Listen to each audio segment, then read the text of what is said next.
Masauraro da fatan an waye gari lafiya. Ibrahim Yusuf Muhammad ke muku barka da warhaka daga nan sashen Hausa na BBC.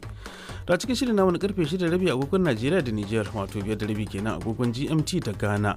Za ku ji cewa sabbin hare-haren da Iran ta kai wa Isra'ila cikin dare sun yi sanadiyar mutuwa akalla mutum 3. Rahotanni daga kasar Amurka sun ce an kama wanda ake zargi da kashe wata 'yar siyasar jam'iyyar Democrats da mijinta a jihar Minnesota. A Najeriya batun takarar shugaba Tinubu tare da Kashim Shettima a matsayin shugabato mataimaki ya fara jefa jam'iyyar APC cikin rudani sakamakon hatsaniyar da ta kaure a taron masu ruwa da tsaki na jam'iyyar a shiyar arewa maso gabas. Wasu suna cewa wannan shirin yana da harumfa da shugaban kasa. To saboda haka abin da su gandu da suka yi mai hadari ne kwarai da gaske. Mai yawa idan da sun yi bincike sosai to da sun yi takatsantsan. A jamhuriyar Nijar masu fafutukar kare haƙƙin bil'adama sun fara korafi sakamakon hukuncin da wata kotun shari'ar sojoji ta yanke na aikewa da wasu 'yan jarida guda biyu gidan yari, lamarin da suka bayyana a matsayin abin bakin ciki. A bi ka'ida na doka mu ce abu kaza in an yi ya kamata ya yi, in abu kaza bai yi ba ya kamata mu ce bai. Bala Bahaushe ya ce jara kayanka ba tsafke mu raba ba ne. za kuma mu je jihar Benue Najeriya inda aka tsaurar matakan tsaro bayan gudanar da wata gagarumar zanga-zanga ta nuna adawa da matsalar rashin tsaro a yankin.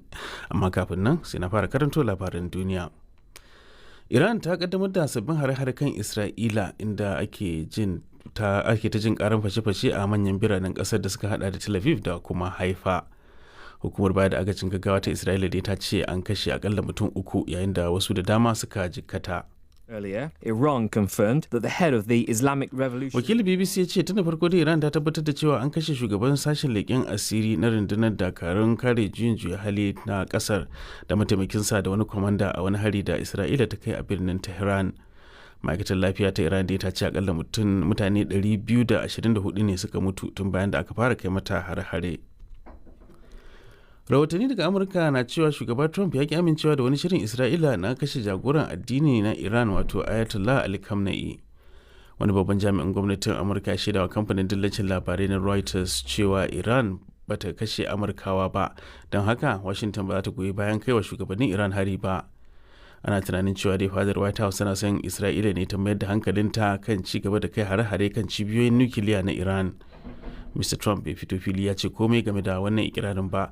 Haka ma Firaminista Benjamin Netanyahu ya kauce wa batun a wata hira da ya yi a wani gidan talabijin na Amurka. Shugabannin kungiyar kasashe masu karfin tattalin arziki na G7 sun isa lardin Alberta na kasar Canada domin gudanar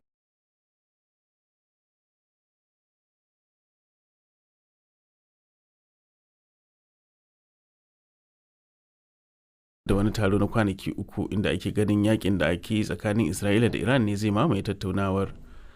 Birtaniya da Faransa dai sun kira da kasashen biyu da su kai zuciya nesa, kuma Japan ta yi Allah wadai da harin da Isra'ila ta kai wa Iran inda ta bayyana shi a matsayin abin takaici. Wakilin BBC kan harkokin diplomasiya ya ce akwai yiwuwar shugabannin kungiyar ta G7 za su buƙaci shugaban Amurka wato ya ƙoƙarin shawo kan Isra'ila domin yayyafa wutar rikicin ruwa. Yayin da yake barin Washington, Donald Trump ya ce yana fatan bangarorin biyu za su iya cimma yarjejeniya a tsakaninsu. To labarin na zuwa muku ne daga nan sashen Hausa na BBC. Gwamnatin Birtaniya ta sanar da cewa a karin farko a tarihi ta mace za ta jagoranci hukumar leƙen asirin ƙasar wato MI6. Blaise Machiavelli wadda ke shugabantar sashen fasaha da kere-kere na hukumar za ta karbi ragamar mulki daga hannun shugaban na yanzu Richard Moore wanda zai sauka a ƙarshen wannan shekarar. Blaise Machiavelli has beaten fierce competition to be chosen as... Wakilin BBC ya ce Blaise Machiavelli ta doke 'yan takara da dama kafin ta yi nasarar zama shugabar hukumar wadda ta shiga a shekarar 1999 kuma ta gudanar da galibin aikinta ne a yankin gabas ta tsakiya da nahiyar Turai. Naɗin nata ne na zo a daidai lokacin da hukumar ta MI6 ke fuskantar kalubalen da ba taɓa ganin irinsa ba sakamakon barazanar da ke bullowa daga ƙasashen Rasha da China da Iran da kuma Koriya ta Arewa. Rahotanni daga ƙasar Amurka sun ce an kama wanda ake zargi da kashe wata 'yar siyasar jam'iyyar Democrat da mijinta a jihar Minnesota. An harbe Melissa da Mark Hortman ne a ranar Asabar a gidansu da ke arewacin birnin Minneapolis. Drew Evans shine sufeto na ofishin binciken laifuka a Minnesota. Over 100 law enforcement officers and numerous Ya ce sama da jami'an tsaro 100 ne suka shiga aikin neman wanda ake zargin mai suna Vance Luther Bolter mai shekara 57. A wata hira da ta yi da BBC 'yar majalisar dattawan Amurka daga jihar Minnesota Amy Klobuchar ta ce wato ta bayyana wanda ake zargin a matsayin mutumin da ba shi da imani. A ranar Asabar da ta gabata ne dai kuma aka raunana John Hoffman wani babban ɗan jam'iyyar Democrat a jihar ta Minnesota da matarsa.